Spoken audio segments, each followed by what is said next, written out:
We've been rescuing cats for almost 30 years. Once I started adopting, it kind of became an obsession, then it just kind of snowballed. We currently have 22 cats, which sounds insane and wasn't planned. This is Smudge. So there's poppy seed, cheesecake, chocolate, secret, donut, vanilla, Smokey, mini bean, Mikan, climber. I'm forgetting a whole bunch. I can't remember anymore. Hi, Blackbird.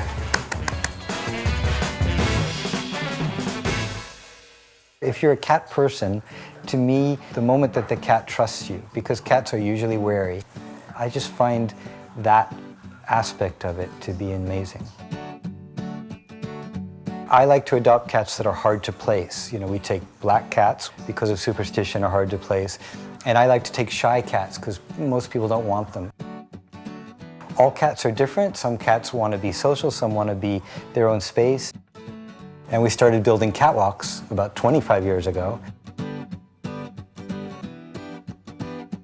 The house is filled with walks, it's filled with fountains, both for the sound and because the cats drink from them. We have music playing all the time because I and the cats like it. The reward is we have this Zen-like experience for us and the cats. 22 cats, they're 22 different sentient beings.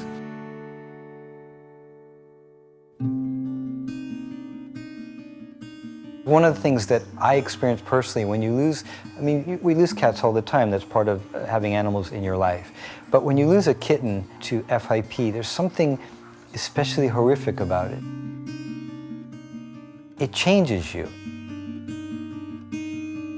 My first experience with FIP was 4 years ago.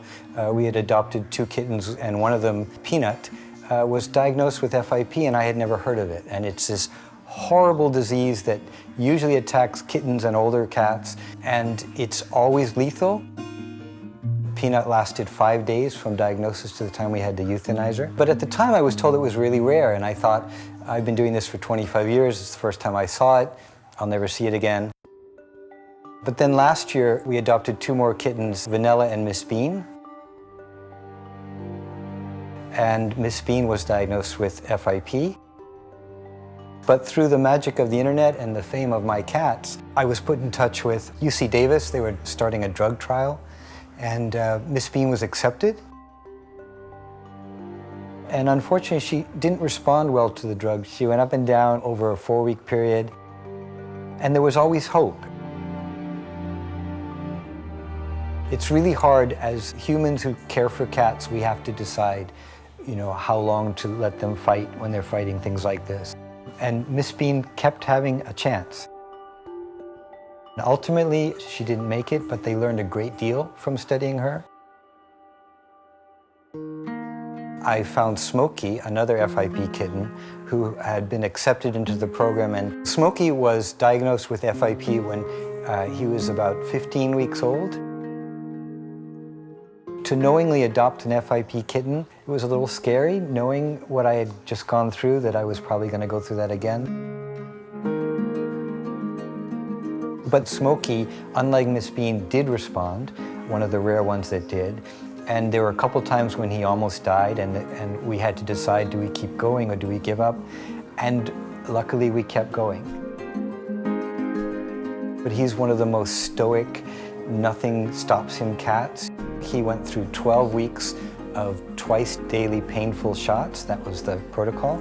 And he would never run away. He's now completely recovered. And he is now one of 6 in the world that they think they've cured. They're afraid to say the word cured, but he's been in remission 6 months almost. And he is now one of very few cats who's survived FIP. He's a pretty special cat. The researchers who have been studying this, they've been studying it for 50 years. And only this year is the first time they were actually able to cure a cat. And so that inspired us to use the fame of ZenByCat to raise money for the researchers to speed this drug. My main business is construction. I have a construction company, which is how I could build all these catwalks. And for years, people have asked me, can you do this in my house? And we're selling the catwalks in kit form, and they'll be like ours, they'll be floating. And the proceeds of that will be going towards ZenByCat, which goes toward FIP research. I've teamed up with this amazing company called Vivipet. Before I start this business, I worked in a CPA firm, had a very stable life, and then I adopted a cat. His name is Tex.